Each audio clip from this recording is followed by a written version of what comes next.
It's Powerback time on the Gutsy Podcast. Each week we bring you 5 minutes of condensed inspiration to reclaim the courage and momentum you've given away. You've got big things to do, so let's get your power back. Let me guess, you went into work today with a full list of a whole bunch of things that need your attention and the best intentions in the world to get everything done today. Yet, inevitably, a new issue pops up that needs your attention, like right now. 4 people just pop in to say hello that turns into hour-long conversations. Your email has been throwing red dots at you all day like it's some kind of dart war, and you end up working through your lunch. And by the time you leave and you're driving home, you're thinking, what in the hell? I did so much stuff today, yet I feel like I haven't accomplished a damn thing. We lose so many hours in the day without even knowing it. It's like a slow leak in a balloon or a slow water leak in your pipes. It's not overly noticeable at first, but over time, it can cause some serious damage. That's why this week, I want you to take your power back by intentionally choosing productivity and efficiency over multitasking. I want you to take your power back by reclaiming your time. And guys, I know this is way easier said than done. I know that you've got colleagues here and employees there and partners here and spouses and kids and calendars and all these obligations. You've got people pulling at you from every which direction. But that's the biggest culprit, right? Is we want to give our time and attention to all these things and people, yet at the end of the day, we end up feeling completely spent and like we've not moved our own needle. You can help people, but you also have to make yourself a priority. Your time has to be one of the most important things that you take care of. And while there are a million different time suckers, I've got a couple that I know that have really drained my time and energy, and I'm pretty certain that you face these things as well. So, your phone. Oh gosh, we love our phones, right? And I know that we talk about this a lot, so I'm not trying to beat a dead horse, but what's real is real and what's true is true. On an iPhone specifically, and I'm not an Android user, but I would imagine that there is a source on that platform as well. But on iPhones, you can set up screen time alerts, and they will tell you every week how much time on average you are spending on your phone each day. I get my alerts every Sunday, and this past Sunday, my phone let me know that I had spent just shy of 4 hours a day, every single day on my phone. Now, granted, part of what I do for a living has to do with my phone, with social media and content and strategy.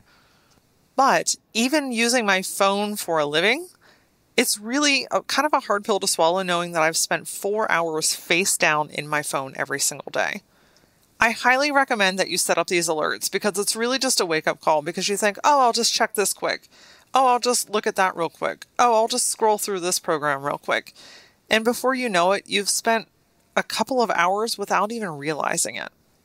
And while you're in your settings on your phone, I would recommend the next thing is to turn off your notifications.